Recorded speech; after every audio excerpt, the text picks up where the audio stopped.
அன்பு நான்காமின் உள்ளங்களே, நான்காமின் வள்ளல் பெருமானார் இன்று ஜோதியில் கலந்த அந்த நாளையே தைப்பூச திருநாளாக வள்ளலார் பக்தர்கள் கொண்டாடி கொண்டு வருகிறார்கள். நாமும் கொண்டாடுகிறோம்.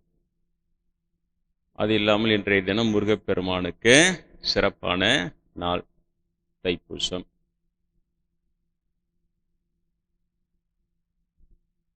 வள்ளல் பெருமானுக்கு முருகப்பெருமான் திருவொற்றியூரிலே கண்ணாடியிலே தரிசனம் தருகிறார். அங்கிருந்து கந்தக்கோட்டம், சென்னை கந்தக்கோட்டத்துக்கு அவர் நடந்தே வந்து முருகரை தரிசனம் செய்து கந்தக்கோட்டத்து பெருமானே கந்தக்கோட்டத்து பெருமானே என்று நிறைய பாடியிருக்கிறார். அடியன் சென்னையை சேர்ந்தவன், வளவனூரில் வளர்ந்தவன் சிறு வயதில் இருந்து. அதனால் 2 ஊர் எனது சொந்த ஊர் மாதிரி. அதனால் இப்பொழுது என்ன சொல்லுவார்கள் என்றால், வள்ளல் பெருமான் தர்மமிகு சென்னையில் கந்தக்கோட்டத்துள் வளர் தலமோங்கு கந்தவேலே என்று அவர் பாடியதனால்தான் தர்மமிகு சென்னை தர்மமிகு சென்னை என்று பாட பாட சென்னை இன்று மிகப்பெரிய பட்டணமாக, மிகப்பெரிய அந்த சிட்டியாக அது உயர்ந்திருக்கிறது என்று சொல்லுவார்கள். அது இல்லாமல் இயல்பிலேயே சென்னையை சேர்ந்தவர்கள் தர்ம சிந்தனை உள்ளவர்கள் நிறைய பார்த்திருக்கிறேன். அங்கே வந்து நீங்கள் பார்த்தீர்களானா, நீங்கள் சென்னை தான் பேர், அங்கே எல்லாம் புகழோடு நல்லா வளமாக இருக்கிற எல்லாமே வெளியில் மற்ற டிஸ்ட்ரிக்ட்லேருந்து வந்தவங்க தான் கொடி கட்டி பறந்து இருப்பாங்க. சென்னைக்காரன் அந்த அளவுக்கு கொடி கட்டி பறக்க மாட்டான். அதனால் அது அந்த வேறு ஒன்று வந்தாரை வாழ வைக்கும் சென்னை என்று அதற்கு இன்னொரு பெயரும் உண்டு. தர்மமிகு சென்னை இன்னைக்கும் நீங்கள் பார்த்தீங்கன்னா வள்ளல் பெருமானுடைய தைப்பூசத்துக்கு பெருமளவு நிதி நன்கொடை தருகிறவர்கள் சென்னை சேர்ந்தவர்கள் தான். வடலூர் நிறைய பேர் அங்கு நிறைய வண்டியாக வந்து இறங்கி அதெல்லாம் சென்னை சேர்ந்தவர். அதனால் நிறைய வள்ளல் பெருமான் தர்மமிகு சென்னை. ரவுடிசம் இருக்கும் அங்கே, எல்லா சிட்டிலையுமே தான் இருக்கும், அது இல்லைன்னு சொல்ல முடியாது, அதுவும் இருக்கும். ஆனால் தர்மம் சிந்தனை உள்ளவர்களும் நிறைய இருப்பார்கள். எங்கே இதுலேயே சொல்லுவாங்க, ஐநாவரம் தான் எங்கள் அம்மாவுடைய இது. அவர் தாத்தா வந்து சின்னசாமி நாயக்கர்னு அவர் வைத்தியராக இருந்தார், சித்த வைத்தியராக இருந்தார். அது அரசு அங்கீகாரம்லாம் கொடுத்து நல்ல பிரபல்யமாக இருந்தார். அந்த காலத்துல எல்லாம் சித்த வைத்தியம் நல்லா பிரபல்யம். அப்போ தான் அந்த சுத்துப்பட்டு ஏரியாவே அவங்க நிலமாக இருந்திருக்குது.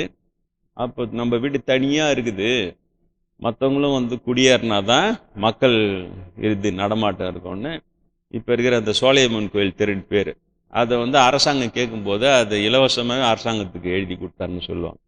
இப்போ அந்த சாலையே அவர் கொடுத்த அந்த சாலையில் தான் இருக்குது அப்படின்லாம் சொல்லுவோம். அந்த மாதிரி அந்த தர்மமிகு சென்னை என்றது அது. அதே மாதிரி நிறைய உதாரணங்கள் இது அதிகமாக சொல்ல வேண்டும். அது வள்ளல் பெருமான் அதை பாடவே தர்மமிகு சென்னை சென்னையில் கந்தக்கோட்டத்துள் வளர் தலமூங்கு கந்தமேலே, வளர்த்தலம்னு பாடினார் அவர். எல்லாமே சும்மா பாப்பான் எல்லாத்தையும் திட்டுறான்ல, ஆனால் உன்ன திட்டுவான். அதுக்கு ஒரு லொட்டு சொல்லுவான், லொசு சொல்லுவான், வாயிலேருந்து வர்றது ஒழிஞ்சு போடுவேன், பிரம்மகத்தி பூச்சியும் இப்படியே நெகட்டிவாகவே தான் இருக்கும். அவங்க என்னமோ கோயில் பூஜை பண்ண மந்திரம் உதறான்னு தவிர மீதி எல்லாமே பார்த்தீங்கன்னா இதே மாதிரி ஒரு நல்ல வார்த்தையே வராது. ஏன்னா உள்ள நல்ல எண்ணமே இருக்காது அவங்க. அதே வள்ளல் பெருமான் பாடுறது அந்த மாதிரி பாடுறது. இந்த வளர்த்தலமோங்கு, வளர்த்தலம், அது வளர்த்தலமோங்கு கந்த வேலே அப்படின்னு பாரு. அதனால நம்ம பிரம்மேந்திர சுவாமிலாம் சொல்லுவார், வள்ளலார் பாட தான் சென்னை நன்றாக வளர்ந்திருக்கிறது. அந்த தடை சின்ன புத்தி இல்லைன்னாலே ஆட்டோமேட்டிக்காக அந்த இடம் வளர்ந்துடும். அதனால் இந்த மாதிரி வெளியிலேருந்து வந்தாலும் உள்ளேருந்து வந்தாலும் எல்லாரும் ஈக்குவலாக இருப்பாங்க. அங்கே தெலுங்கு பீப்புள் கிட்டத்தட்ட 40% மேலே இருப்பாங்க, அங்கே தமிழர்கள் இருப்பாங்க, எல்லாருமே இருப்பாங்க. பெரும்பாலும் நீங்கள் பார்த்தீங்கன்னா சென்னையில் ஜாதி கலவரம் வந்ததுன்னே இருக்காது. நீங்கள் எந்த செய்தி பார்த்தாலும் இந்த பக்கம்லாம் இருக்கும். நீங்கள் சென்னையில் ஜாதி கலவரம் நீங்கள் பார்க்கவே முடியும். அந்த மாதிரி அது உள்ளே போய் ஆராய்ச்சி பண்ணி பார்த்தா நிறைய நல்ல விஷயம் அதில் இருக்கும். அதில் ரவுடிசத்துக்கும் சென்னை மெட்ராஸ்காரன் அப்படின்னா மெட்ராஸ் ரவுடி அப்படின்னா அதுவும் ஒரு பக்கம் சொல்லுவாங்க தான்.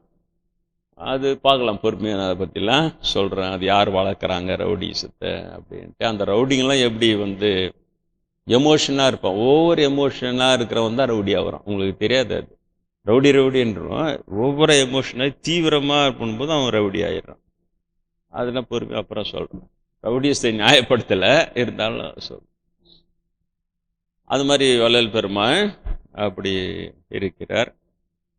நான் சென்னையில் இருந்து சிதம்பரத்தில் பிஇ படிக்கிறதுக்கு போய் அங்கே சேர்ந்தேன். உங்களுக்கு ஏற்கனவே சொல்லியிருக்கிறேன். 19 வயசுலேயே உண்ணாமலை அம்மன் எல்லாம் சொல்லியிருக்கிறாங்க. நீ ரமணராக இருந்தா, சம்பந்தராக இருந்தா, ஒரு தினம் போவேன், தினம் ஒன்று சொல்லுவாங்க. இந்த பிரிவில் உனக்கு ஞானம் வரும். நான் நம்பலை. அதெல்லாம் அவ்வளோ பெரியவங்க, நான் எப்படி அப்படி இருப்பேன், இல்லை பின்னால் நிரூபித்து காட்டணும்லாம் நிரூபிச்சிருக்கிறாங்க. நிறைய வகுப்பில் உங்களுக்கு சொல்லியிருக்கிறேன். அதுக்கு பிறகு தான் நான் அங்கே போயிட்டேன். அங்கே படிக்கிறதுக்கு அங்கே போன உடனே நான் இன்னும் இதில் சின்ன ஒரு குறிப்பு சொல்கிறேன். இன்றைக்கி வள்ளல் பெருமானுடைய நாளாக இருந்தாலும் அவர் அந்த சைவ உணவு புலால் மறுத்தலை அவர் வலியுறுத்துறார். இயல்பிலேயே அவர் பிள்ளை சமூகத்தை சேர்ந்தவர். இயல்பிலேயே அவங்க சைவ பிள்ளைன்னு சைவ உணவு பழக்கம் இருக்கிறவங்க. ஓகே, நல்ல விஷயந்தான்.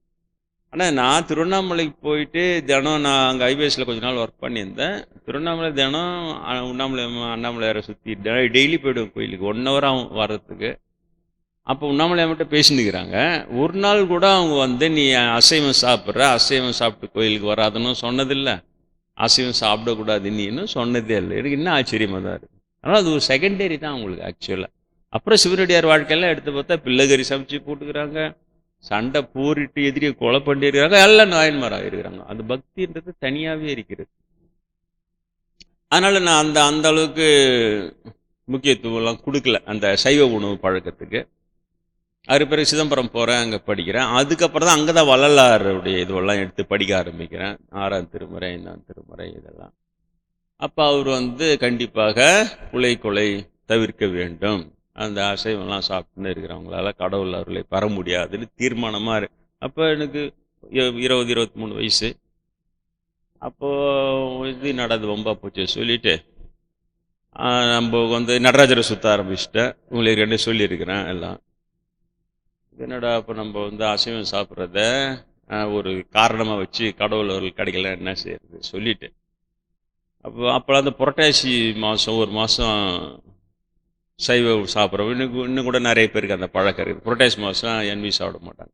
அந்த பழக்கத்தை எனக்கும் இருந்தது எங்கள் வீட்டிலேருந்து. அதனால் புரட்டாசி மாதம் சாப்பிடாத விட்டேன். உடனே டக்குன்னு ஒரு ஐடியா, ஏன் அப்படியே நம்ம கண்டினியூ பண்ணி பார்க்கக்கூடாது? ஏன்னா முதல்ல டவுட் வருது, நம்மளால் முடியுமா, பாதியில் தடைஞ்சோம்னா என்ன செய்யறது அப்படின்லாம். சரி அப்படியே கண்டினியூ பண்ணி பார்ப்போம் எவ்வளோ தூரம் போகுதுன்ட்டு ஒரு சோதனையாக அதை அடாப்ட் பண்ணேன். அவர் மொத்தம் அப்படியே கண்டினியூ ஆகிடுச்சு, முடிஞ்சுது. ஏன்னா 2-3 மாதம் வந்துட்டோடனே தெரிஞ்சு போச்சு, அது இல்லாமல் நம்மளால் இருக்க முடியும், ஒன்றும் பெரிய விஷயம் இல்லை. ஸோ நான் சைவ உணவு பழந்து அசைவ உணவு பழந்து சைவ உணவு பழக்கத்துக்கு வந்தது இந்த பிறவியில் வள்ளலாரால் தான். அவரை படித்த உடனே தான் நான் அந்த மாதிரி வந்தேன். அதற்கு பிறகு நடராஜரை சுற்றுறேன், எல்லாம் இது பண்ணிக்கிறேன். அவர் தினம் மாலை ப்ரேயரில் அவருடைய திருமுறை 5 திருமுறை 6ஆம் திருமுறை எல்லாம் ஒரு 4 நாள் பட்டு எல்லாம் படிச்சுன்னு வருவேன். அப்படி லைட்டாக அந்த பக்தியோடு இருந்தேன். அப்போ தான் வடலூர் தைப்பூசம் வரும்போது எனக்கு அந்த பழக்கம் இருந்தது. முதல்ல எந்த ஒரு கோயிலுக்கு போகிறதா இருந்தாலும் நடந்து போகிறது பழக்கம் வந்தது. அப்போ படிக்கும்போதே அதுலேயே காலேஜில் ப்ராப்ளம் ஆகிட்டேன். ப்ரொஃபஸரில் எல்லாரும் தெரிஞ்சு போச்சு, எனக்கு தெரியாது. அதுக்குள்ளே ஸ்ப்ரெட் ஆகி இந்த மாதிரி நடந்தே போகிறப்பல எங்கே போனோம், சீர்காழிக்கு போகும்போது தான் முதல்ல நடந்து போகிறேன். வாசம்பந்தான்றார் உள்ளது சிவபெருமான். இந்த வாசம்பந்தான்னு சொன்னதை மட்டும் யாருக்கிட்டே சொல்லாமல் அப்படியே வச்சுன்னு, ஏன்னா நம்புவாங்களே நம்ப மாட்டாங்க, யாருக்கு தெரியும்னு சொல்லிட்டு. அந்த மாதிரி வடலூர் தைப்பூசம்னே சரி ஏன் நம்ம நடந்து இங்கே நடந்து 26 கிலோமீட்டர் என்னமோ, அது கிட்டத்தட்ட சீர்காழி 26, இதை பார்த்து வடலூர் 26 இருக்கும். அது மாதிரி அந்த மாதிரி நடந்து போகிறேன். நம்ம அன்பர்கள் கமல்சாமி அப்புறம் இன்னொரு இவங்கெல்லாம் அவங்களாம் பஸ்ஸில் வந்துடுவாங்க. அங்கே நான் ஒரு மதியமாகவே ஒரு மணி வாக்கில் முன்னெண்டு, இப்போ இன்றைக்கி தைப்பூசன்னா முன்னெண்டு நேற்று அதெல்லாம் நினச்சின்னு இருந்தேன், இந்நேரம் நம்ம கிளம்பியிருப்போம் அப்படி. ஒரே ஒரு வேலை வேஷ்டி 4 மணி கட்டுன்னு ஒரு வேலை போத்து, இவ்வளோ தான், வேறு எதுவும் இல்லை. வெறும் காலில் நடப்பேன். நம்ம அது மாதிரி வருஷம் நம்ம அன்பர்களே சொல்லுவாங்க, அவங்க ஒரு சைக்கிளில் வருவாங்க, நம்ம அவர் நடந்து போகிறார், நம்ம சைக்கிள்லையாவது போகலாமே. ஒரு வாட்டி வந்தாங்க, சைக்கிள்லேயே வர முடியல, எங்களை புதுசாக ரோடு போட்டிருந்தான். அப்போ அந்த புது ரோடில் காலு குத்தம்ல, நீங்கள் எப்படி நடந்து போனீங்க? எங்களால் சைக்கிள் வர்றது சிரமமாக இருந்தது. அட்டஸ்டிச்சு போயிடும். சிதம்பரத்தில் கிளம்புனா நேராக வடலூர் வரைக்கும் நடுவில் நிற்காம ஒரே சீராக போயினே இருக்கும். நடுவில் அவருடைய பிறந்த ஊர், அவர் பிறந்த ஊர் நடுவில் கிராஸ் பண்ணும். அது என்னது, தெம்மூரா, மருதூர் கிராஸ் பண்ணும். பார்த்தா வள்ளலார் பிறந்த இதுன்னு போட்டிருக்கோம். அப்படியே போட்டு வந்துடும். அந்த மாதிரி முதல்ல போகும்போது தான் அந்த நடந்து போகிறது, அதுவும் தனியாக போகிறதுல ஒரு தனி சிறப்பு இருக்குதுன்னு நினைக்கிறேன். ஏன்னா அப்போ தான் தனியாக தான் நடந்து போனோம் சீர்காழிக்கும். அப்போ 4 மணிக்கு தரங்கும் போது அப்போ தான் சிவபெருமான் வாசம்பந்தான்னு கூப்பிடுறாரு. அதே மாதிரி இங்கேயும் நடந்து போகிற முதல்ல போனோன்னு நான் எதிர்பார்க்கவே இல்லை. ஏற்கனவே இவங்க சொல்லிக்கிறாங்க, உண்ணாமலையம்மான்னு சொல்லிடுறாங்க. ஆனாலும் நான் தான் சொல்கிறேனே, நானே அதெல்லாம் நம்பாத ஆளா, அப்படியே பின்னாலும் நிரூபிக்கிறேன்றாங்க. சரி, நிரூபிக்கும் போது பார்த்துக்கலாம், அப்படியே தான் இருக்கிறேன். அதுக்கு பிறகு போயிட்டு நேராக போயிட்டு அந்த சத்தியஞான சபை அப்படியே சுற்றிட்டு வந்தோடனே பார்த்தா வள்ளல் பெருமான் டக்குன்னு, நீயா, ரொம்ப தெரிஞ்சவங்க ரொம்ப நாள் கழிச்சு வந்தா நீயான்றாங்களே. நான் எதிர்பார்க்கவே இல்லை. நீயா சொல்லிட்டு அவங்க பார்வையில நான் பரிதாம சொன்னேன், பி படிச்சுன்னுக்கிறேன். ஆக்சுவலா அவங்க ஆன்மீக நிலையில் இருக்க தொட்டு அவங்க பார்வையில ஆன்மீகத்துக்கு வராம இன்னும் உலகில தானேக்கிறேன். அதனால அவர் என்ன சொல்றாரு, உன்னை குருவா ஏத்துக்கின்னு நான் இவ்வளவு பெரிய நிலையில இருக்கிறேன், நீ என்ன இப்படி பரிதாம சுத்தி நிக்கிற, நீ என்ன இப்படி உண்மையில வளர்ப்புறேன் கேட, நீ என்ன இப்படி பரிதாம சுத்தி நிக்கிற எப்படி? அப்புறம் ஒன்று திரும்ப நான் இதே தான் பாப்பானுங்க நம்மளை சந்தேகப்படுறது ஒரு பக்கம் இருக்கிட்டான். நம்மளே புடம் போட்டு அது தீர்மானிச்சுக்கிற நிலை இருந்தால் தான் இவனுங்களுக்கு பதில் சொல்கிற செகண்டரி தான். நானே அதை நான் என்ன நினச்சிக்கினேன், நம்மளுக்கு வள்ளலாருக்கே குருவாக இருக்கணும்னு சப்கான்ஷியஸ் மைண்டில், அப்போ விவேகானந்தர்லாம் நிறைய படிச்சுக்கிறேன். சப்கான்ஷியஸ் மைண்டில் நம்மளுக்கு ஒரு ஆசை இருக்குது, அந்த ஆசை இப்படி ரிஃப்ளெக்ட் ஆகுது, வள்ளலார் இப்படி சொல்கிற மாதிரி. அப்பவும் அப்படி தான் எடுத்துக்கிறேன். என்ன சொல்கிறீங்க? அது பிறகுதான் ரொம்ப நாள் கழிச்சு அப்புறம் தெரிஞ்சு அவர் சம்பந்தரை, ஞான சம்பந்தரை குருவா, மானசீக குருவா ஏற்றிருந்தாரு வள்ளல் பெருமான். அந்த மாதிரி ஆன்மீகன்றது பாப்பார சர்டிஃபிகேட்ன்றது செகண்டரி தான். செகண்டரி கூட கிடையாது, ரொம்ப லாஸ்ட். அவனுக்கு சீப்பா அவனுங்க அதுக்கிட்டலாம் போவே கூடாது. நாம படம் போட்டு முதல்ல நம்மளுக்கு அந்த தெளிவு இருக்கணும். அதுதான் பிரம்மேந்திரிட்ட போனோம்னா அவர் முற்பிறவிகளை எல்லாருக்கும் சொல்லிக்கினே இருந்த முற்பிறவிகள் எல்லாம் பார்த்தோன்னே நான் முதல்ல என்ன வேண்டிங்கன்னா, சாமி என் முற்பிறவி சொல்லாதீங்க, நானே தெரிஞ்சுக்கணும், இல்லைன்னா சந்தேகம் இருக்கும் எனக்கு. சாமி சொன்னார், யாருக்கான ஏன்னா இருக்கணும் உண்ணாமலையம்மா சொல்லிக்கிறாங்க எல்லாமே, எனக்கு ஒன்றும் ஒர்க் அவுட் ஆகலையாது, அப்படிதான் வேண்டிக்கணும். சாமி சரி, நான் அதை கடைசி வரைக்கும் கீப் அப் பண்ணார். நான் ரிவீல் பண்ணதுக்கு அப்புறம் தான் அவர்கிட்ட நானும் போய் சொன்னேன், இப்படி ரிவீல் பண்ணிக்கிறேன், அது நீங்கள் ப்ளஸ் பண்ணுங்கன்னா அதுக்கப்புறம் தான் சரியாக சொல்லி கொண்டு வரீங்கன்னு சொன்னேன். துல்லியமாக சொல்லி கொண்டு வருகிறார். மற்றவங்களும் போய் வெரிஃபை பண்ணவங்களும் அவங்களுக்கும் அவர் தான் ரமணர், அவர் தான் சம்பந்தர், அவர் தான் அப்படின்ட்டு மற்றவங்களும் சொல்லிட்டார். கூட இருக்கிறவங்களுக்கும் அவங்களுக்கு தெரியும், அவர் சொன்னால் அது எவ்வளோ பெரிய வேல்யூபிள் விஷயம் அப்படின்னு சொல்லி. ஸோ இப்படி போகிறேன். இந்த மாதிரி அதுவும் 40 வயசுக்கு மேலே தானே இந்த இடத்துல உட்காந்து உங்களுக்கு அதெல்லாம் எடுத்து வெளியில் சொல்கிறேன். அதனால் இது அந்த பாப்பானுங்களை ஒதுக்கலைன்னா ஒன்றுமே செய்ய முடியாது. அவங்க அந்த அரிப்புன்றாங்களே, நைன்னு அந்த அரிப்பு கேஸு பாப்பானுங்க. என்னன்னா அவனுக்கு ஒரு தீர்மானம் பண்ணி வச்சிருப்பானுங்க, அது உள்ள அடங்கணும். அப்படி அடங்கலாம், நீ பொய்யன், நீ துரோகி, நீ ஏமாத்துற, இவ்வளோதான். என்னடா பெரிய நிலையில் இருக்கிறவங்கள துரோகி, ஏமாத்து இந்த வார்த்தையெல்லாம் போட்டோம்னா அது ரிஃப்ளெக்ட் ஆகி நம்மளுக்கு பெரிய அளவில் பாவம் சேருமே. அந்த அச்சம், இறை அச்சம், கீரல் கூட இல்லாதவன் தான் அப்புறம் அப்படி எடுத்தன் கவுத்தன் பழி போடும். அதை இப்போதான் சமீபமாக தான் நான் தெரிஞ்சுக்கிறேன் யூடியூப்ல எல்லாம். இவனுங்க மாலாதி இவனுங்கிட்ட நான் தீர்மானமாக இருக்கிறான். அதனால் பிரம்மேந்திரன் அந்த மாதிரி வளர்த்தார். பிராமண கமெண்ட்ஸை கேர் பண்ணாமல் இருக்கிறதுக்கு சொல்லி கொடுத்து அவர் வந்து வளர்த்தார். அதனால் அதை பற்றி கவலைப்படாத, கேர் பண்ணாதேன்னு சொல்லிட்டார். சொல்லி இறைவனை உணர்ந்தவர்களுடைய கருத்துக்கள் அனைத்தும் கருத்துக்களே, இறைவனை உணராதவர்களுடைய கருத்துக்கள் அனைத்தும் வெற்று அபிப்பிராயங்களேன்னு சொல்லி வளர்த்தார். அது வெற்று அபிப்பிராயம், அவன் அபிப்பிராயப்படுறான். அந்த அபிப்பிராயப்படுறத மீதி பேராக இருந்தால் அநேகமாக எனக்கு சந்தேகமாக இருக்குது அப்படி சொல்லுவான். நம்பாள்லாம் அவன் வந்து அபிப்பிராயத்தை தீர்மானமாக சொல்லுவான். பார்ப்பான் என்னன்னா அது அப்படிதான், அவன் ஏமாத்துறான் இல்லை அப்படின்னு அப்படியே முடிப்பான் அப்படியே. ஏன்னா அது அவனுடைய இதுதான் எல்லாம் ஏற்றுக்கிறோம், தான் சரியானது அப்படின்னு சொல்லிட்டு. இந்த மாதிரி ஒரு குரூப் அது. அதனால தான் அது பேர் வெற்று அபிப்பிராயங்கன்னு சொன்னார். அபிப்பிராயப்படுறான் பிரம்மேந்திரரே, இவர் பிரம்மேந்திரோடு ஏன்னா ஜாதி இல்லைன்றார். அவரு வர்ணாசிரமெல்லாம் இடைச்சீர்கள், அதெல்லாம் பொய், அதெல்லாம் கடவுள் ஜாதியும் படிக்கல, ஒரு மண்ணும் படிக்கலன்றார். பிராமணராக பிறந்த அப்போ அவருக்கு எவ்வளோ கமெண்ட் வரும். அப்போ அதுக்கும் சொல்றாரு இறைவனை உணர்ந்தவர்களுடைய கருத்துக்கள். அவர் கருத்துக்கள் கூட சொல்ல, இறைவனை உணர்ந்தவருடைய அபிப்பிராயங்கள் எல்லாம் கருத்துக்களே, இறைவனை உணராதவர்கள் கருத்துக்கள் அனைத்தும் வெற்று அபிப்பிராயங்கள் அப்படி சொல்றாரு. செம்ம டாப் அவர். அதனால இந்த அபிப்பிராயங்களை பற்றி நீ கவலைப்படாதுன்னு தான் வளர்த்தாரு. அந்த வெற்று அபிப்பிராயங்கள் அது. கடவுள் என்னிடம் சொல்கிறான் நீ சரியாக இருக்கிறாய், உனக்கு அது போதும். குரு நான் சொல்கிறேன் நீ சரியாக இருக்கிறாய், உனக்கு அது போதும். ரெண்டு தான். அப்படிதான் வளர்த்தாரு. மற்ற அபிப்பிராயங்களை பற்றி விமர்சனம் பற்றி கீறல் கூட பொருட்படுத்தாம இருக்கிறதுக்கு மறைமுக பயிற்சி கொடுத்தே வளர்த்துட்டாரு என்ன. அப்ப இப்ப நான் பாப்பானு கட்டியிருக்கா மட்டும் பிராமணம் நம்மள ஒத்தகலையே பாப்பா நம்மளை இப்படி சொல்றானே ஒழுவின உட்காந்து இருப்பான். அது ஒரு மேட்டரே கிடையாது. ஏன் ஏதோ ஒரு விதத்துல குருநாதருடைய வாக்கியம் அங்கே உண்மையாகுது, வெற்று அபிப்பிராயத்துக்குன்னு வரும். அப்ப அவரை கமெண்ட் முறை சொல்றார். இவர் வந்து பிரம்மேந்திரோடைய மறு அவதாரன்னு சொல்றாரு, ஆலாம் இல்லை. அப்ப அதுக்கு அவர் சொல்றாரு, இவர் வந்து பிரம்மேந்திரோடைய மறு அவதாரமாக இருக்கக்கூடாதுன்னு அவன் ஆசைப்படுறான். அந்த ஆசையை தான் அவன் இல்லைன்னு தீர்மானமா சொல்றான். புரியுதா? இப்ப ஒருவர் வந்து பிரம்மேந்திரோடைய மறு அவதாரமா இல்லையான்னு ஆராய்ச்சி பண்ணி தீர்மானம் பண்ற தகுதி அவனுக்கு கிடையாது. அவன் வந்து ஏன் இவர் வர்ணாசிரமம் இல்லைன்றார். வர்ணம் ஆசிரம் இல்லை, ஆசிரமம் தர்மம் ஒரு மண்ணு இல்லை, எல்லாம் இன்டர்போலேஷன் சொல்றார். ஜாதியெல்லாம் இல்லை, எத்தரப்பு மக்களையும் இறைவன் பிரிக்கவில்லை, சமயங்களே ஜாதிகளை பிரித்து அவைகளை நியாயப்படுத்தியதுன்னு சொல்றாரு. அப்போ அதை கேட்குற பிராமணனுக்கு அவனுக்கு ஜாதி இருந்தால் தான் லாபம். ஏன்னா அவனை வச்சு மட்டும்தான் ரிச்சுவல்ஸ் செய்யணும் அப்படின்றது அவனுக்கு தொழில் வருமானம். அந்த தொழில் போட்டியை தவிர்க்கிறதுக்காக இப்படி அடிச்சு தூக்கி மீதி பேர்லாம் தூரம் வெளியில் நிற்க வச்சு அவன் கொண்டுன்னு போகிறான். ஆனால் இது வந்து பெரிய நஷ்டம்னு சொன்னார் அவர். ஜாதி வந்து ஆன்மீகாரம் உள்ள நான் பிராமின்களை அதை டிஸ்கரேஜ் பண்ணி கெடுத்து விட்டுடுதுன்னு சொல்கிறார் பிரம்மேந்திரர். அதனால டக்குன்னு அவன் அதை மட்டும் பார்க்குறான். ஓ இவர் ஜாதி, இவர் கண்டி வர்ணாசிரமம் தர்மன்னு தானே வச்சு காஞ்சி பெரியவர் மாதிரியா இன்னும் எங்கே தூக்கி போட்டு இருப்பான், இவர் தான் அப்படியே உலகத்தையே போச்சாருன்ட்டு இருப்பான்.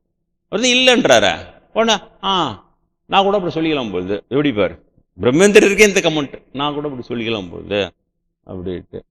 அதான் சொன்னான். அவன் வந்து நான் வந்து பிரம்மேந்திரருடைய மறுவாதாரம் இருக்கக்கூடாதுன்னு ஆசைப்படுறான். அந்த ஆசையைத்தான் அவன் தீர்மானமாக வெளியிடுகிறான்.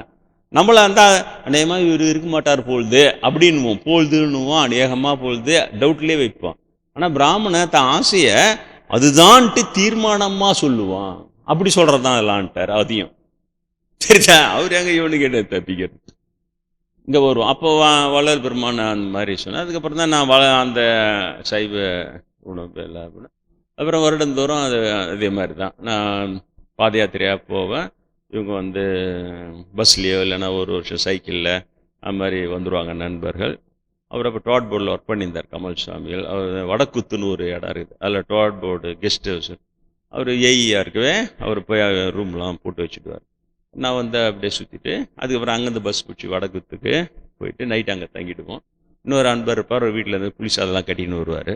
இன்னைக்கு கூட உங்களுக்கு புளி சாதம் தான் போட போகிறாங்க, கிளாஸ் முடிச்சோடு புளி சாதம் சாப்பிட்டுட்டு அப்புறம் அங்கே எதிர்க்க ஏரிலாம் இருக்கும். அதோட அப்புறம் ஏரியெல்லாம் போய் குளிச்சுட்டு மறுநாள் அப்புறம் காலையில் குளிச்சுட்டு எல்லாம் முடிச்சுட்டு ஒரு கிட்டத்தட்ட ஒரு அந்த 6 மணி ஜோதி பார்க்க மாட்டோம், 10 மணி ஜோதி பார்ப்போம்.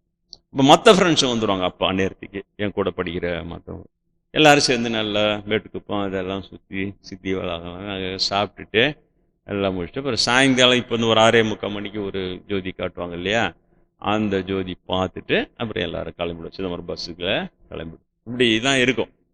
அப்போ ஒரு முறை வந்து அப்போ அந்த ஏரியாவில் நீங்கள் போனீங்கன்னா இன்றைக்கும் வள்ளல் பெருமான பிராமணர்கள் எவ்வளோ கொடுமைப்படுத்தினாங்கன்றது கதையாக பேசினே இருப்பாங்க. அவ்வளோ இருக்குது. எதுவுமே ரெக்கார்டரில் இருக்காது. ரெக்கார்டரில் இருக்கிறத மட்டும்தான் பயப்படுவான் பார்ப்பான். ஏன்னா என்றைக்கு இருந்தாலும் ரெக்கார்டில் இருக்குதுன்னு அது மட்டும் அழிச்சுக்கினே இருப்பான்.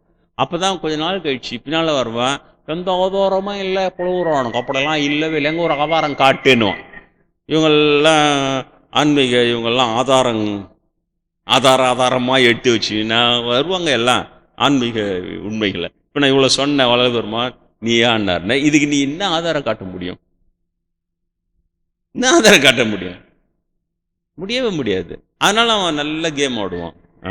அப்போ அங்கே போனால் அவ்வளோ கொடுமையாக இருக்கும். அதனால தான் இன்னைக்கு தலைப்பை நான் அதை வச்சேன். இந்து தானே அவர் ஒன்றும் முஸ்லீமில் அல்லான்னு சொல்லலை, கிறிஸ்டின். நானாவது சென்ட் பீட்டராக இருந்தால் ஜீசஸ் சொல்கிறேன், புத்தர்கிட்ட உபதேசம்னா அவர் அதெல்லாம் கூட சொல்கிறது இல்லை.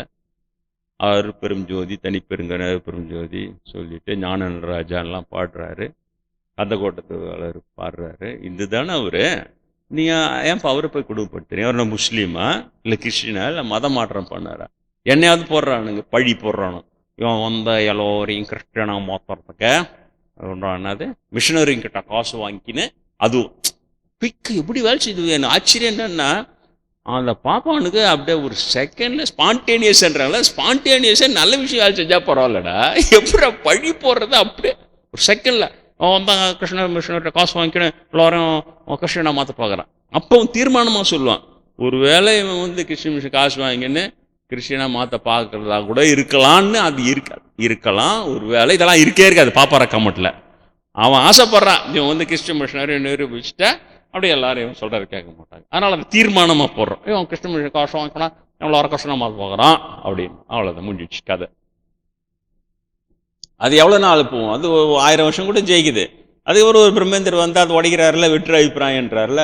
இப்போ அதை பார்த்து நான் இங்கே உங்களுக்கு சொல்லித்தரேன்ல, போயினே தான் இருக்கும். அது ஒன்று பாப்பார கேம் அது எப்போவுமே எவர் லாஸ்டிங்கிறாங்களா, அது மாதிரி எப்போவுமே இருக்கிற கேம்லாம் கிடையாது. அதை அப்பப்போ உடச்சின்னா இது போல் வல்ல பெருமான் அந்த காலத்தில் அதெல்லாம் உடைக்கிறார்.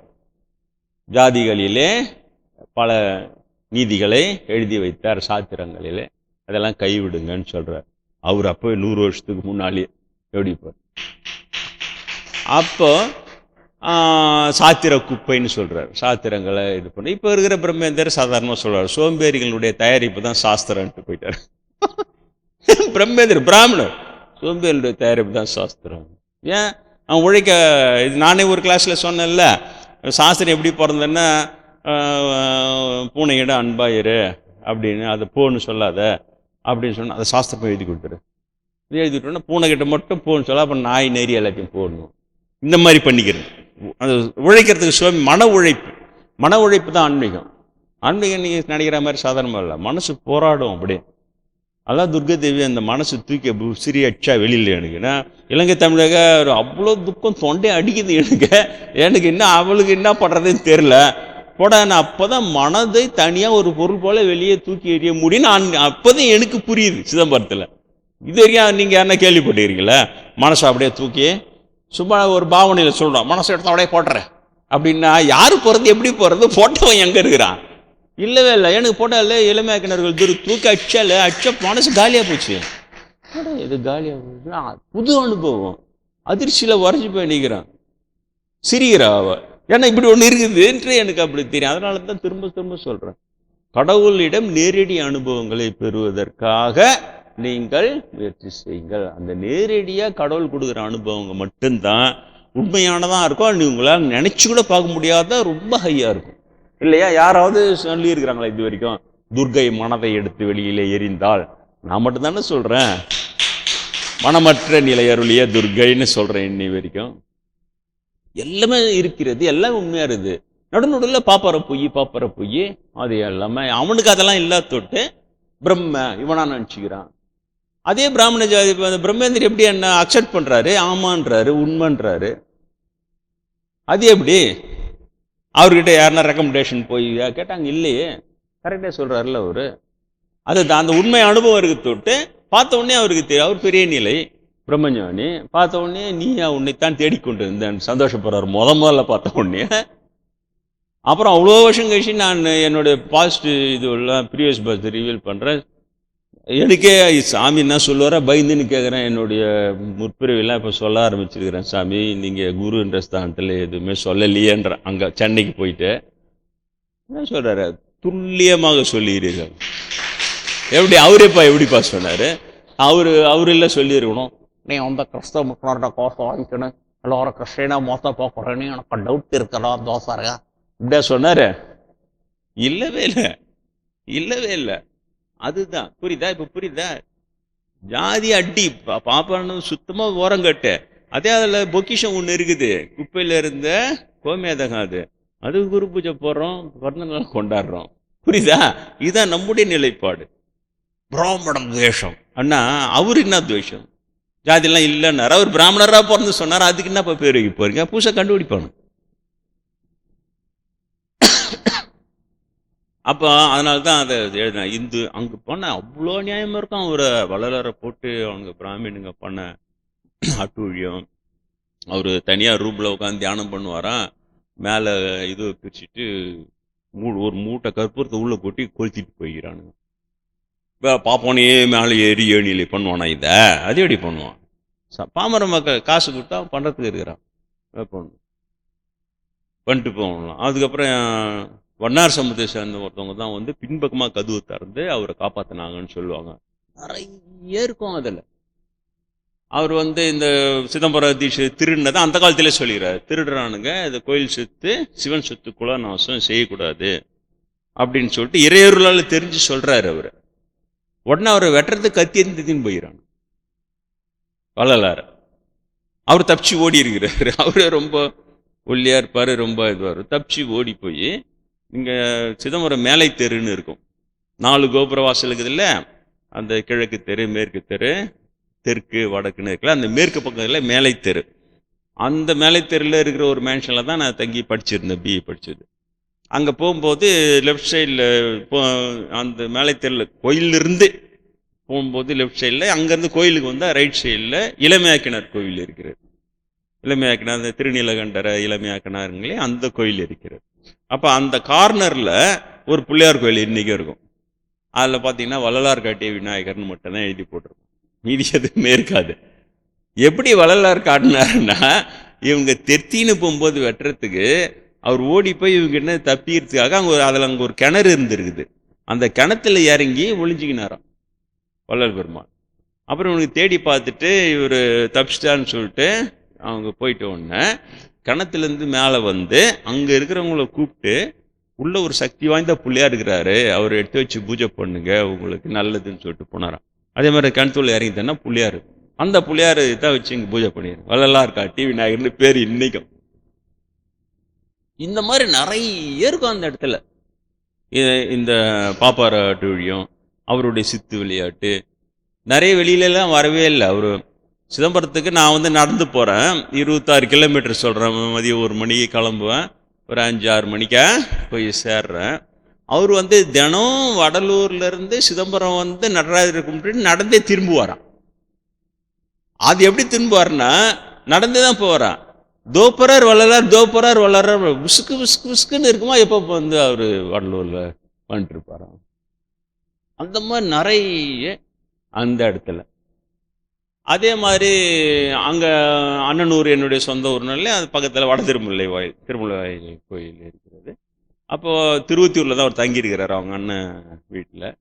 அவர் வந்து அந்த திருவத்தியூர்லேருந்து அவர் அன்பர்களோட அங்கே வருவாராம் திருமுல்லை வாயில் கோயிலுக்கு வந்து சாமி கும்பிட்டுட்டு. ஒரு வாட்டி திருவத்தியூரில் ஒரு மீட்டிங் ஏற்பாடு பண்ணிக்கிறாங்க அவருக்கு, அந்த சொற்பொழி பண்ணுறதுக்கு.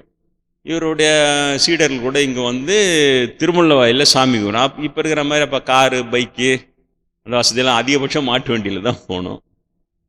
அப்போ வந்து திடீர்னு மழை பிடிச்சிது, புடின்னு பிடிச்சி. சரி மழை விடுன்னு பார்த்தா விடவேல, பொழுது ஆயிடுச்சு. அங்கேருந்து நீங்கள் மாட்டு வண்டியில் எது போனாலும் அங்கே மீட்டிங்கில் லேட் ஆகிடும். அங்கே இருக்கிறவங்க வெயிட் பண்ணணும். அப்போல்லாம் மைக்கு கிடையாது, எல்லாம் வெறுமனே பேசுவாங்க. அவ்வளோ சைலண்ட்டாக இருந்தால் தான் கடைசியில் இருக்கிறவங்க கேட்கும். அந்த மாதிரியான காலம் அது. அப்போ தான் கூட சீடர்கள் கேட்டாங்களாம், என்ன சாமி இல்லை நேரம் ஆயிடுச்சு, அங்கே எல்லாம் போய்டும், நம்ம போகிறதுக்குள்ளே இப்போ கிளம்புனா கூட ஒரு மாட்டு வண்டியே கட்சியாக கூட நம்ம போய் சேர்த்துல நடுராத்திரி ஆகிடும், எல்லாரும் போயிடுவாங்களே அப்படின்ட்டு சொன்னாங்களாம். அப்போ வள்ளல் பெருமான் என்ன சொன்னாரா, நான் ஒரு காலை எடுத்து வச்சா நீங்கள் ஒரு காலை எடுத்து வைங்க, நான் இன்னொரு காலை எடுத்து வச்சா நீங்கள் இன்னொரு காலை எடுத்து வைங்கன்னாராம். சரின்றாங்க. அதே மாதிரி ஒரு கால் எடுத்து வச்சாரா, சீடர்கள் எல்லாம் அவங்களும் ஒரு கால் எடுத்து வச்சாங்களாம். இன்னொரு கால் எடுத்து வச்சாரா, அவங்களும் இன்னொரு கால் வச்சாங்களாம் பாரு. அது கரெக்டாக திருவத்தூரில் வைக்கிறாங்க எல்லாரும். சரிதா?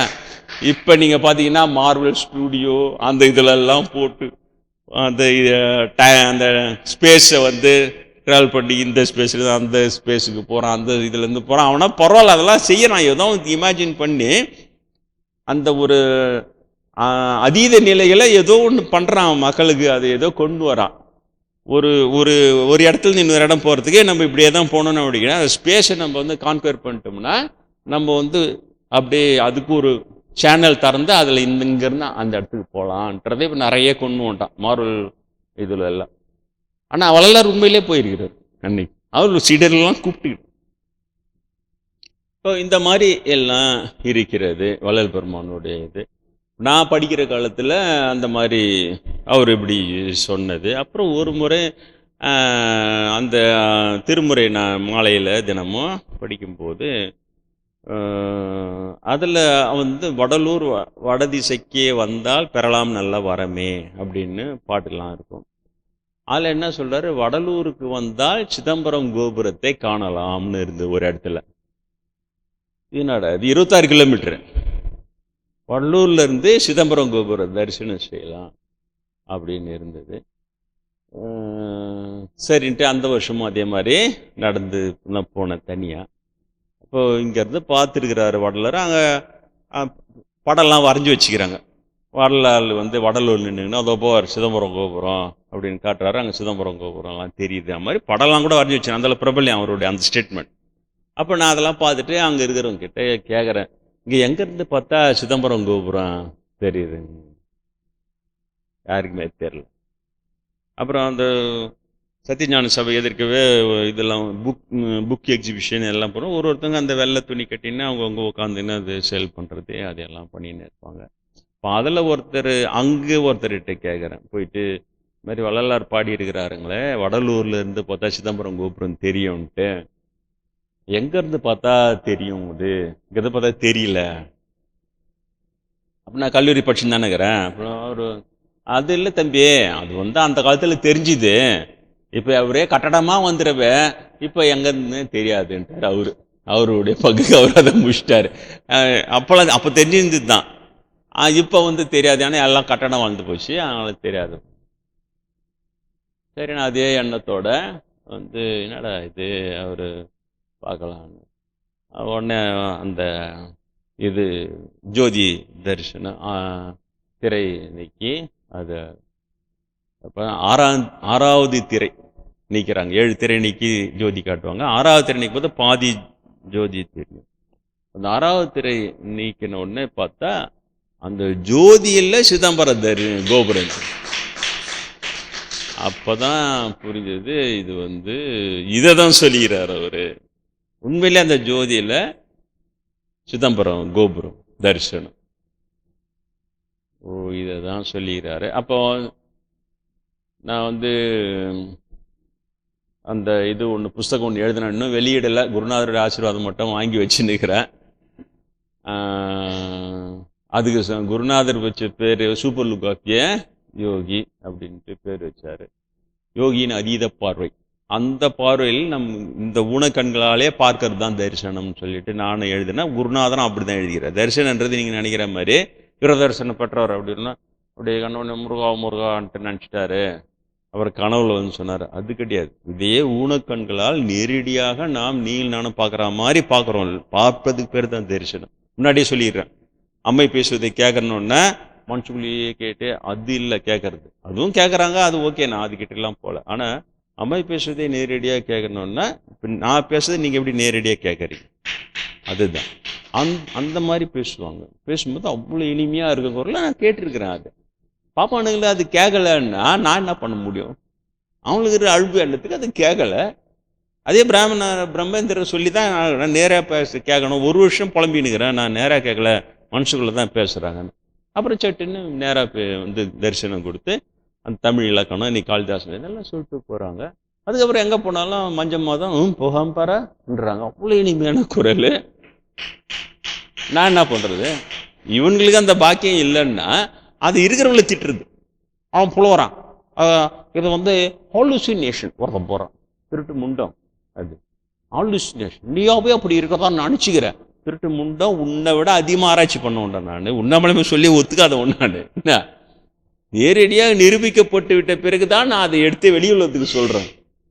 அதெல்லாம் அவங்களுக்கு இருக்கிற அந்த லோ லெவல்லே மற்றவங்களுக்கு கணிக்கிறது. அப்படியே இவனே இப்படலாம் ஏமாற்றுவான், இவனெல்லாம் இப்படலாம் போய் சொல்லுவான். அதை இவங்களை என்ன செய்யறது? இந்த மாதிரி கும்பல்கிட்ட வள்ளலார் மாட்டிக்கினாருன்னா அப்போ எவ்வளோ அவசரப்படுவார். வரவர அதெல்லாம் சொல்கிறாரு. ஜோதி தரிசனம் திருவிளக்கிலே நான் ஜோதி தரிசனம் பெற்றேன்னு சொன்னால் அவன் வெட்டுறதுக்கு ஓடியாரான். தோசை தான் போகிறான், அதுன்னு அது வழக்கில் தெரியுது. இன்னொரு சீக்ரெட் சொல்கிறேன். நான் இந்த மாதிரி தரிசனம் பெறும்போது ஏன்னா ஒரு 24 வயசு அப்படி இருக்கும், 24-25 வயசுன்னு வச்சுக்கலாம். இப்போ எனக்கு வந்து 65 வயசு ஆகுது. ஏப்ரல் வந்து 66, 40 வருஷமாக ஆயிடுச்சு. இந்த 40 வருஷத்துல கூட இப்பொழுது கூட நான் வந்து விளக்கிலே நான் அந்த அதீத பார்வையில் பார்த்தா இன்றும் எனக்கு சிதம்பரம் கோபுரம் அதில் தெரிகிறது. என்ன சொல்ற நீ? அதையே நிரூபினவன் இதை நான் எப்படி நிரூபிப்பேன்? எனக்கு வேலையே இல்லையா உனக்கு நிரூபிப்பேனா நானு? தெரியுதா? எனக்கு என்னடா அவசியம்? நீ உன் சர்டிஃபிகேட் எனக்கு தேவையே இல்லை. பாமரஜனால ஏமாத்தி கிடக்குற, அவ்வளோதான். நீ செல்ஃப் ப்ரொக்ளைம்டு அத்தாரிட்டேரியன்ஸ். இவனுங்களே அத்தாரிட்டேரியன்ஸ் இது பண்ணினா அது அப்படியே இப்படி ஆக்கும், அது அப்படி ஆக்கும். அது மாதிரி காஞ்சி பெரிய மாதிரிலாம் எல்லாம் வச்சு அவங்களுக்கு சின்ன சின்ன ஏதோ பவர் சேர்ந்துருக்கலாம். அதை அப்படியே பூஸ்டப் பண்ணி பெருசாக காட்டி அவ்வளோ பில்டப் பண்ணி போயின்னேங்கிறீங்களா? அப்புறம் எப்படி நான் சொன்ன காஞ்சி பெரிய மேல் வந்து விசிறி அடிச்சாங்க நான் பார்த்தேன்றேனே. இன்னே வரைக்கும் சொல்கிறேனே, போல்ட்டாக தானே சொல்கிறேன். தெரியுதா? உனக்கு ஒரு காஞ்சி பெரியவர் அந்த வாயில் காப்பல் தேவை என்ன சொல்லுது? உனக்கு மதிப்பு மரியாதை எல்லாம் பூலோகத்தில் இங்கே வச்சுக்கூடாதுன்னு நான் கேட்டேனே, பார்த்தேனே. கரெக்டாக சொல்லுது. பூலோகத்தில் செயற்கை மதிப்பு மரியாதை பாப்பான் ஏற்படுத்துவான். சின்னோண்டு புஷ்குன்னா அது அவ்வளோ எபாடியோன்னும், அவ்வளோ பெருசாக பாப்பான் தான் இருந்தா. அதே நான் பிராமணி அவ்வளோ பெருசாக இருந்தாலும் நான் சொல்கிறேன், அவ்வளோ பெருமான் இவ்வளோ பெரிய மகான் ஜோதியில் கலக்கிறாரு. என்ன சித்து விளையாடுனா சித்து அவ்வளோ சித்து அவர் விளையாடுனே சித்து. இவ்வளோ வருஷம் கழிச்சு நான் கல்லூரி மாணவனா அங்கே போகிறேன், நீயான்றாரு, சந்திக்கிறாரு. எப்படி இருக்கணும் அவருடைய புகழ் உலக அரங்குல? சொல்லுங்க. நம்பர் 1 இருக்கணும் அவருடைய புகழ். வள்ளலார்னா உலகம் முழுக்க தெரிஞ்சிருக்கணும். தெரிஞ்சிருக்குதா? இல்லையே. ஏன்? பாப்பானுங்க இருக்கிற இடத்துல உண்மை எவ்வளோ பெரிய ஜோதியா இருந்தாலும் அதை அமுக்கி அது தத்துருண்டாதான் நீ எரிஞ்சாகணும், வேறு வழி கிடையாது. இவனு தான் இருக்கிறானுங்களே சுற்றிலாம் அதை அப்படியே அமுக்கிறதுக்கு, அதை போட்டு இது பண்ணுறதுக்கு. எப்படி தெரியும்? அதனால் அதெல்லாம் தெரிஞ்சுங்க. அதை தான் சொல்ல வரேன். இப்போ இது ஒரு கொடுமை தானே? இந்து பிராமணர்கள் தான் இவனுங்க, அவர் இந்து தான் அவர். இது ஒரு கொடுமை தானே? ஏன் அவர் புகழ் பரவாயில்ல? நார்த் இந்தியா வரைக்குமே போலியே. இங்கேருந்து சவுத் இந்தியாவில் சும்மா ஆந்திராவில் கொஞ்சம், கர்நாடகாவில் கொஞ்சம், கேரளாவில் கொஞ்சம் தான் தெரிஞ்சிருக்குது வள்ளலாரை பற்றி. முக்கி நீ பேசினா தான் அவ்வளோ தெரியுது. ஏப்பா பரவாயில்ல, இது பரவிடாமல் தடுக்கிறது யாருப்பா? ஏன் இவனுக்கு அது எஸ்டாப்ளிஷ் பண்ணி வச்சுக்கிறானுங்க, வர்ணம் ஆசிரமா தர்மான்னுவானுங்க. அப்போ அதெல்லாம் இல்லைன்றார் அவர். ஜாதிகளிலே பல நீதிகள் வகுத்திட்டார் சொல்கிறாரு, சாத்திர குப்பைன்றாரு. அப்புறம் எப்படி இவனு கூடுவானுங்க? இவனுக்கு தான் இதில் பிடிச்சி டைட் பண்ணி வச்சுக்கிறானுங்களே. அதை சொல்ல வர. அப்போ வள்ளல் பெருமானுடைய அந்த அந்த ஜோதி தரிசனன்றது, அந்த சிதம்பரம் கோபுரம் தரிசனம், அதுக்கு பிறகு எண்ணற்ற இறை தரிசனங்கள் நான் வந்து அதில் பார்த்தேன். பல சொல்லியிருக்கிறேன் உங்களுக்கு. முருகப்பெருமான், இளமையாக்கினர் கோயில் முருகப்பெருமான் உனக்கு பிரணவ உபதேசம் செய்து வைக்கிறேன்னு சொல்லி, அப்புறம் பிரணவ தரிசனம் பார்த்து இதே மாதிரி நேரடியாக உனக்கண்களால் பார்த்த தரிசனம் தானே தவிர அது இமேஜினேஷனும் இதெல்லாம் கிடையவே கிடையாது. அதே மாதிரி தமிழுக்கு அந்த அளவுக்கு அப்புறம் தான் ஒரு இவங்க அடிக்கிற இந்த கூத்தெல்லாம் பார்த்து, அப்புறம் கடவுள்கிட்ட எனக்குன்னு தனியாக ஒரு மகாமந்திரம் ஒன்றுன்னு கேட்குறாரு. அந்த மகாமந்திரம் தான் அருட்பெரும் ஜோதி அருட்பெரும் ஜோதி தனிப்பெருங்கருணை அருட்பெரும் ஜோதி.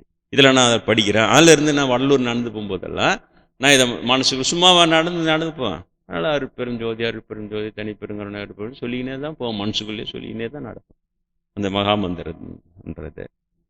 ஆனால் அப்போ கொஞ்சோண்டு பிடிக்காது. முன்னாடி போயிட்டு ஒரு ரவுண்ட் வந்தோன்னா அங்கங்கே மீட்டிங் போட்டு எல்லாம் பேசுவாங்க. அந்த சாமியாருங்கெல்லாம் வெள்ளை இதுன்னு பாப்பானை பிடிச்சி செம்ம திட்டுவாங்க.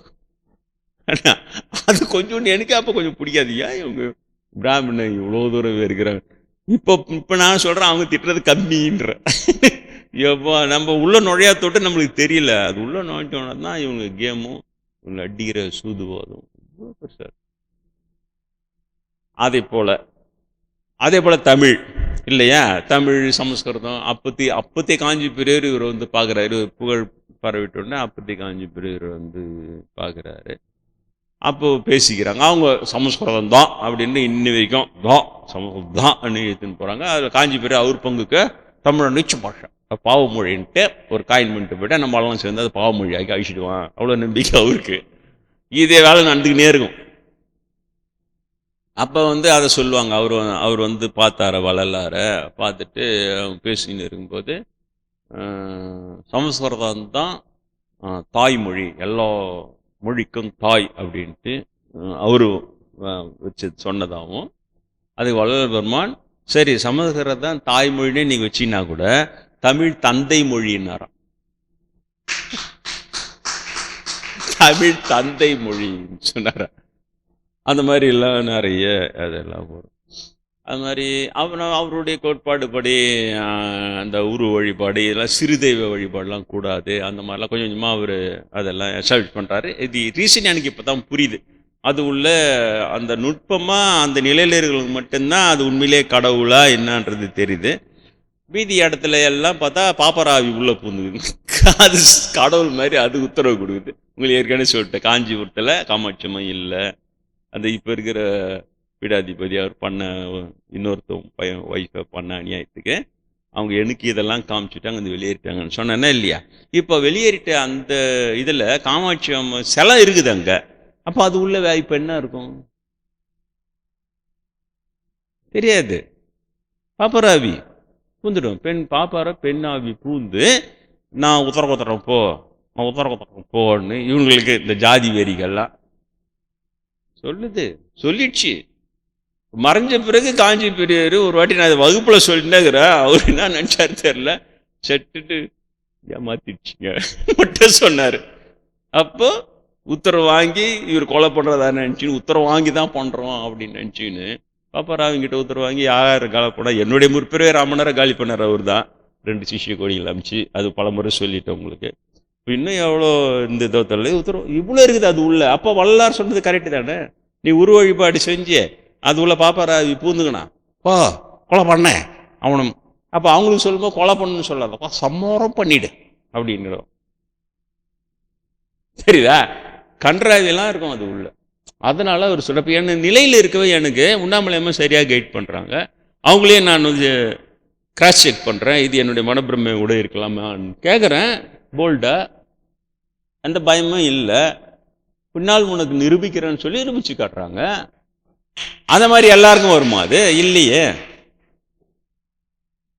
அது கூட காரணமாக இருக்கலாம். அந்த மாதிரி ரெண்டு இடத்துல தான் பார்த்தேன். ஒன்று வந்து காமாட்சி அம்மா விலகிட்டது எனக்கு ஒரு வாரமாக டெய்லி அதை போட்டு காட்டி டிவி சீரியல் மாதிரியே காட்டினாங்க டெய்லி. இது என்னடா இது பெரிய வம்பா போச்சு. டெய்லி தூங்கும்போது கனவுல டெய்லி அதை நடக்கிற அநியாயம் எல்லாம் ஒரு அப்படியே எங்களுக்கு அதை அலவுடுன்றது. அவள் கண்ணை கசுகுது அந்த பாப்பார பொம்பளை.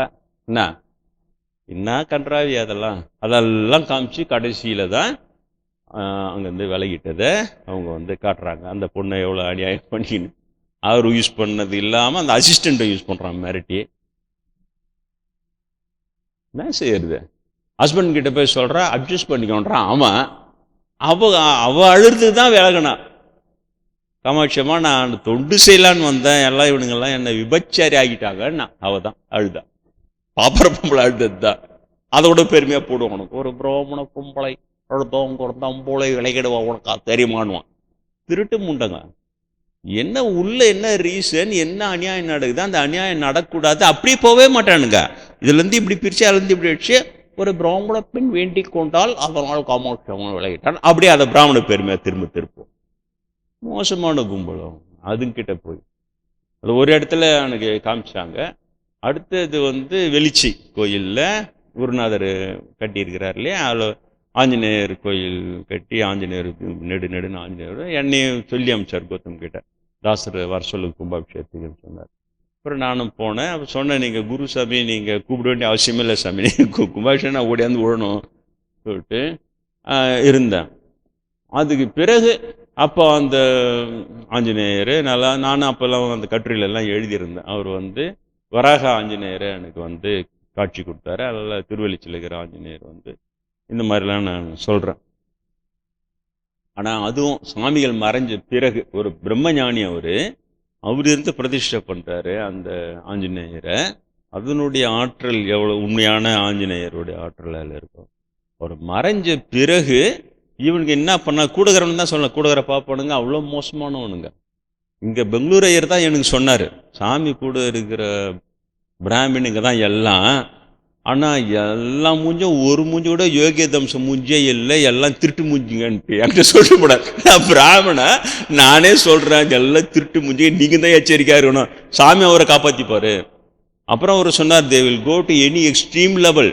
பணத்துக்காக எந்த எக்ஸ்ட்ரீம் லெவல் புரியுதா உங்களுக்கு நான் சொல்கிறது, போய் மாட்டிக்க போகிறீங்க, நீங்கள் நல்ல டைப்பு, அதனால தான் நான் உங்களுக்கு சொல்கிறேன்னு சொல்லிட்டு போனார் சார். ஆச்சரியமாக இருந்தது.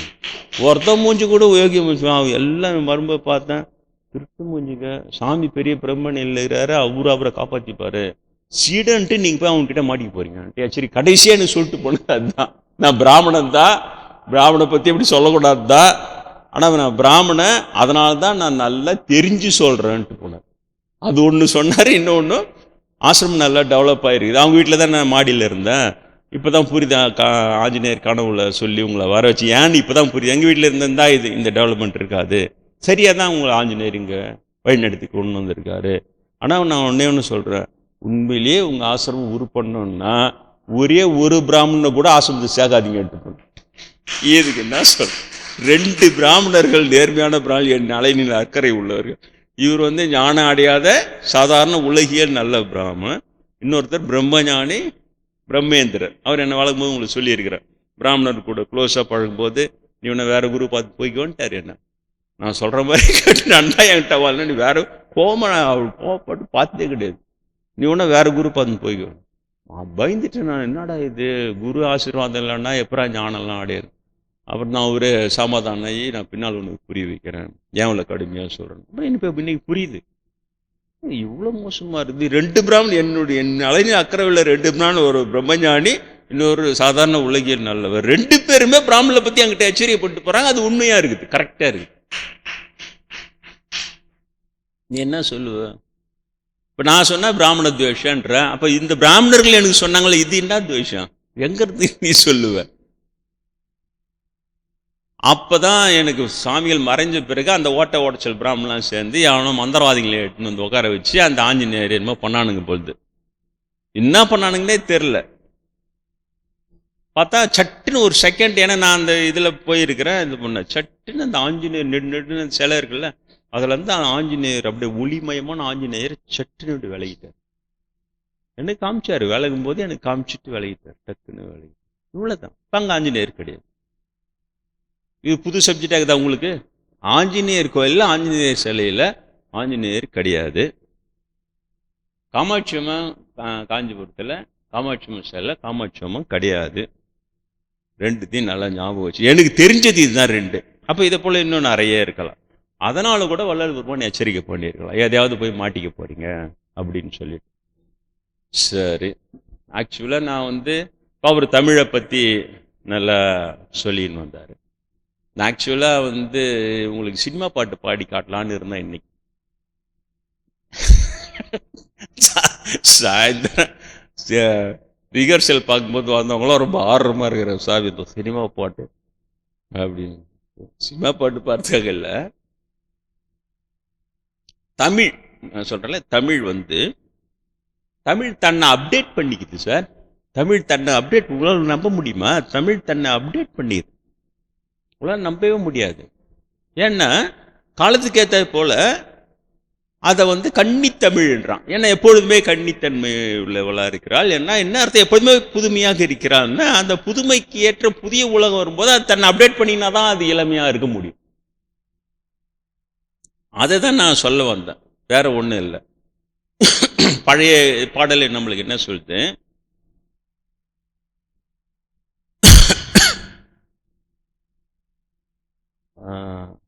சாதி இரண்டொழிய வேறில்லை. ஜாதி ரெண்டு தான், இரண்டொழிய வேறில்லை. சாற்றுங்கால் நீதி வழுவா நெறிமுறையில் இட்டார் பெரியோர் இடாதார் இழிகுலத்தோர் பட்டாங்கில் உள்ளபடி. நம்மளாம் எங்கள் காலத்துலலாம் இதெல்லாம் படிச்சிருப்போம். இப்போ பசங்களுக்கு கோபால்ட் லாங்குவேஜ் தெரிஞ்சால் போதும், அந்த இது தெரிஞ்சால் போதுன்ற மாதிரி கொண்டு வந்துட்டாங்க. இந்த காலத்து பசங்களுடைய தமிழில் இது வச்சுக்கிறாங்களா என்னன்னு தெரியல. நாங்கள் படிக்கும்போது இது உண்டு. சாதி இரண்டொழிய வேறு இல்லை, சாற்றுங்கால் மனப்படப்படுதும். நீதி வழுவா நெறிமுறையில் இட்டார் வேறு இடாத இழிகுலத்து பட்டாங்கில் உள்ளபடி என்று முடியும். அது என்ன தெரியல, நாலடி யாராவது அதில் வருது தெரியல. எழுதுனோன்னா இதை நாங்கள் எழுதுனா நாங்கள் பாஸ். இப்போ இது இப்படி இருக்கு. இப்போ நான் இதை உங்ககிட்ட சொல்லிட்டேன். உங்களுக்கு இப்போ அந்த காலத்தில் இருக்கிறவங்களுக்கு இது நல்லா புரியும், இந்த காலத்தில் இருக்கிறவங்களும் சொல்லணும். இப்போ நீங்கள் போகும்போது இந்த பாட்டு மனசில் நிற்குமா உங்களுக்கு? சாதி இரண்டொழிய வேறு இல்லை, ரெண்டு ஜாதி தான். இட்டார் பெரியோர், யார் ஒருவனுக்கு வறுமையில் இருக்கிறவங்க கேட்கும்போது அவனுக்கு யார் இடுகிறானோ அவன் உயர்ந்த ஜாதி பெரியோர். இடாதார் இழிகுலத்தோர், தெரிஞ்சும் தன்னால் உதவி செய்ய முடியும்னு தெரிஞ்சும் அதை இடாமல் கம்முன்னு போறான்ல அவன் இழிகுலத்தோர். இந்த ரெண்டு ஜாதி தான் இருக்குதுன்னு சொல்லி, ஜாதி இரண்டு தான் இருக்குது. ஏற்கனவே என்ன இருக்குது? பிறப்புக்கும் எல்லா உயிர்க்கும் இருக்குது திருக்குறள்ல. இப்போ அதை நடுவில் வர காலம் என்ன பண்ணுது, அதை இன்னும் கொஞ்சம் நல்லா புரியறதுக்காக பிறப்புக்கும் எல்லா உயிர்க்கும் சிறப்புவா செய்தொழில் வேற்றுமையான் அதெல்லாம் சொல்லுது. அது கொஞ்சம் கஷ்டமாகத்தில் புரியறதுக்கு. அதனால் அது அடுத்தது வர ஜென்ரேஷனை தமிழ் இப்படி அப்டேட் பண்ணுது. அது எப்படி? ரெண்டு ஜாதி தான் இருக்குது. இட்டார் ஈகை குணம், ஈதல் இசைப்பட வாழ்தல், அது வல்லது ஊதியம் அல்ல உயிர்க்கு. அப்போ அந்த மாதிரி ஈகை குணம் உண்டு, அது கொடுக்குறான் இல்லையா, அவன் உயர்ந்த ஜாதி. அது தன்னால் முடியும் போதும் அதை கொடுக்காம அந்த தான தர்மம் செய்யாத போறான்ல அவன் இழிகுலத்தை. இது ரெண்டு ஜாதி தான் இருக்குது. சரிதா? அது நடுவில் வந்தது. இப்போ நான் இதை சொல்லணுன்னே எத்தனை பேர் அது மனசில் பதியும்? எத்தனை பேர் இட்டார் பெரியோர் இடார் இழிகுலத்தோர் பாட்டாங்க உள்ளபடி? அது ஏதோ பழைய கவிதையாக இருக்குது, அர்த்தம் புரியுது. அப்போதான் இன்னொன்று கண்டுபிடிச்சான். தமிழ் என்ன பண்ணுது, அந்த காலத்து பிறப்புக்கும் எல்லா உயிருக்கும்ன்றத அப்டேட் பண்ணி இந்த பாடல் வரியாக வருது. அப்போ இப்போ லேட்டஸ்ட் இது வந்துடுது. இப்போ அந்த நீங்கள் கர்நாடக இசைலாம் நீங்கள் எல்லாம் உட்காருங்க, நான் அப்படியே கர்நாடக இசை பாடி காட்டுறேன் தரனா அப்படி நான் பாடினேன்னா என்ன அது எது தரேன்றாரு, நானே தரேன் யார்கிட்டையும் கேட்காது. இதே மாதிரி தான் போவோம். அப்போது மெல்லிசை போச்சு. மெல்லிசை வந்த உடனே எல்லாரும் விரும்பி கேட்குறாங்க. அதை பிரம்மேந்திரன் சொல்கிறார், இறைவன் மெல்லிசைன்னு சொல்கிறார். கர்நாடக சங்கீதம் பழைய சாஸ்திரம், மெல்லிசை அனைவரும் விரும்பி கேட்கிறான், அதுதான் அப்படின்ட்டு. அப்போ அந்த மெல்லிசையில் இந்த தமிழ் தன்னை அப்டேட் பண்ணிப்பார், தன் கருத்துக்களை மாற்றாம அந்த கருத்துக்களை கொண்டு வருது பார், இல்லையா? அதே மறந்து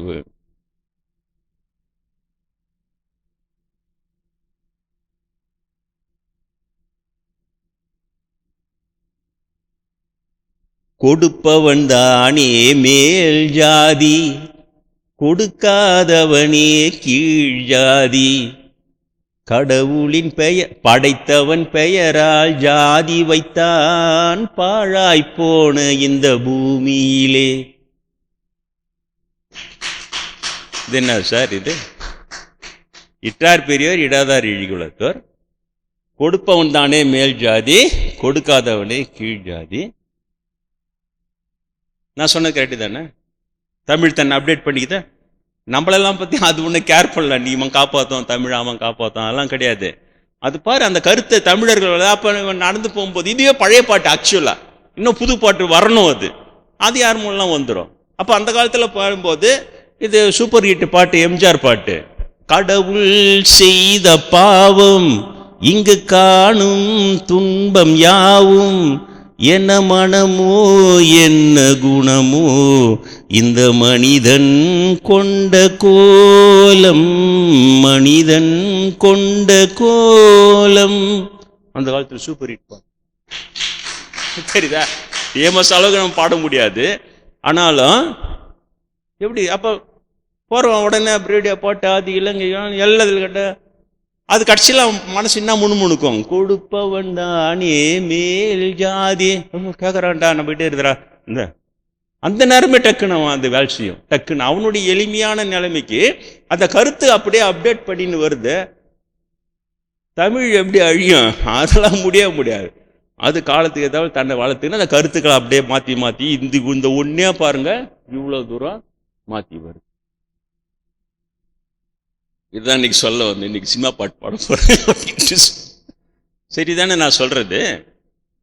சரி, வள்ளல் பெருமான் கிட்ட வரும். வள்ளல் பெருமான் என்ன சொல்றாரு? உள்ளொன்று வைத்து புறமொன்று பேசுவார் உறவு களமாவி வேண்டும் இல்லையா சொல்றாரு. உள்ளொன்று வைத்து புறம் ஒன்று பேசுவார் உறவு களவாமை வேண்டும். உள்ளத்துல உன்னை வஞ்சகமா வச்சு புறத்துல வேற பேசி உன்னை ஏமாத்துவான். அவனுடைய உறவு கலகக்கூடாது. எல்லாருக்கும் தெரியும் பிராமணர் தான் சொல்றாரு. ஏன்னா அவன் தான் வஞ்சகம் பேசல நம்பர் 1. மீதி பேரும் வஞ்சகம் பேசுவான். இருந்தாலும் அவன் அளவுக்கு அடிச்சிக்க முடியாது. பார்ப்போம் அளவுக்குலாம். வள்ளல் பெருமான் சொல்லிட்டார். 100 வருஷத்துக்கு முன்னால சொல்லிட்டார். நல்ல தமிழ், சரியான தமிழ். உள்ளொன்று வைத்து புறம் ஒன்று பேசுவார் உறவு கொள்ளாமை. 100 வருஷத்துக்கு முன்னால் அவர் சொன்னார். இப்போ எல்லாரும் பேசுறாங்க. அதை போகும்போது வள்ளலார் சொன்னார் உள்ளொன்றோம் இதை வள்ளோட போவே. அதே இந்த பாட்டு சொல்லுது பார். முகத்துக்கு நேரே சிரிப்பவர் கண்கள் முதுகுக்கு பின்னால் சீரும். முகத்துதி பேசும் வலையும் நெளியும் காரியமானது மாறும், காரியமானது மாறும். கடவுள் செய்த பாவம் இங்கு காணும் துன்பம் யாவும் என்ன மனமோ என்ன குணமோ இந்த மனிதன் கொண்ட கோலம், மனிதன் கொண்ட கோலம்.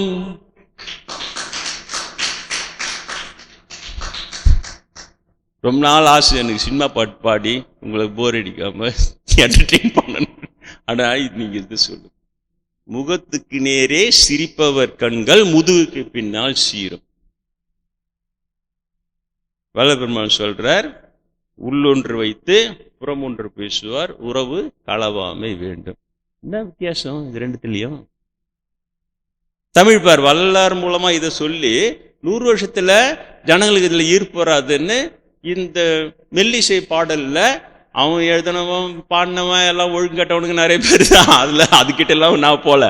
ஆனா தமிழ் தன்னுடைய கருத்தை அப்டேட் பண்ணிச்சு பத்தியா. இதுல நீ அதை சொல்லியும் கூட உன்னால புரிய வைக்க முடியாது. இதை சொல்லும் போது ஆமா முகத்துக்கு நேரே சிரிப்பவர்களும் முகத்துதி பேசும் வளையும் நெளியும் காரியமானதும் மாறும். புரியுதா? நான் சொல்ல வர்றது அதுதான். ஜாதி மதம் அதை மாத்திரம் இல்லை. உண்மையிலேயே நாம் மனிதனாக வாழ வேண்டும். உண்மையிலேயே நம்முடைய மனித தன்மை கடவுளை தெரிந்து கொள்கிற அளவுக்கு நம்மை பக்குவப்படுத்த வேண்டும்னா இந்த சாஸ்திரமோ இந்த பண்டித புலிங்களோ சிங்கங்களோ இவங்க கொடுக்குற சமஸ்கிருதம் மந்திரம் ஒரு மண்ணு தேவையில்லை சார். நீ போயிட்டே இருக்கும்போது ஒரு சினிமா பாட்டு காதில் விழுந்தாலே அதை கேட்டு நீ திரும்பி போயினே இருக்கலாம். அதை கேட்டே நீ இன்னொருத்தவங்களுக்கு கொடுக்கலாம். அதை கேட்டே நீ பிறர்கிட்ட வஞ்சகமா பேசாத. எதனா இப்போ நைஸா பேசி ஏமாத்தலாம் கூட இந்த பாட்டு பேசினா அடப்போட முகத்துக்கு நேரே சிரிப்பவர் ஆனால் முதுகுக்கு பின்னால் சிரிப்பு. அப்புறம் இன்னொருத்தனை எச்சரிக்கையா இருக்கும். அந்த மாதிரிடா எதிர்க்க அப்படி சிரிச்சு பேசுவோம் பின்னால் போய் கவுத்துருவான்டா. இவ்வளோ இருக்கிறது புரியுதா? இன்னைக்கு சப்ஜெக்ட் நேற்று தான் தோணுச்சு. இன்னைக்கு நம்ம இதை சொல்லணும். ஸ்டாண்டர்ட் பேட்டர்ன் ஆஃப் ப்ரீச்சிங்ன்றது இருக்கட்டும். அது ஒரு பக்கம் அப்படியே அதிலேயே போனால் மட்டும் என்ன பிரயோஜனம்? அது ஏன் நான் சொல்லின்னு இருக்கிறதா மட்டும். அதனால இந்த புதுமையில இருக்கிற உண்மை எனக்கு நேற்று தான் ரிவியூல எனக்கு ஆச்சரியமா இருந்தது. என்னடா இது? இதாண்டா தமிழ், கன்னி தமிழ்ன்றான். தெரியுதா? அது தமிழ் தன்னை அப்டேட் பண்ணிக்குது சார். அது நம்மளெல்லாம் கேர் பண்ணவே இல்லை. அழகா பழைய காலத்து இருந்த கருத்து பார், ஒரே கருத்து தான்.